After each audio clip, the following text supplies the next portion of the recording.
Hey guys, welcome to our channel, and if you want to add a video on your project on Behance, then this video is for you. First, you have to log into your Behance account, and after log into your account, you have to simply click on share your work. Now from here you can find the project. You can simply click on projects.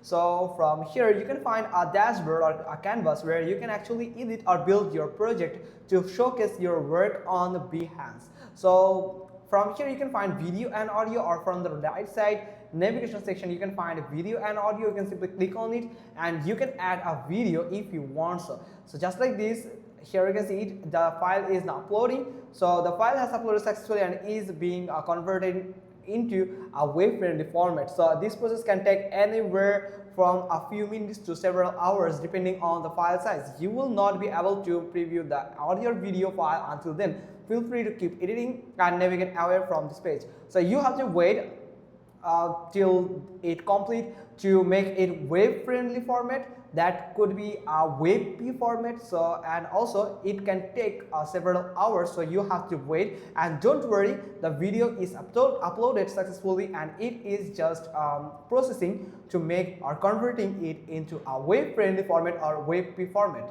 Now from here there's another option is you can attach an asset. You can simply click on attach asset here and you can simply click on choose file, where you can choose the video file. So it actually not allow you to add the video file, so you can add a link, video file link on this, so you can just add a video on Behance project. So that's pretty much all thing. Hope you got this. If so, then give us a thumbs up, leave a comment below, and thanks for watching. Till next time.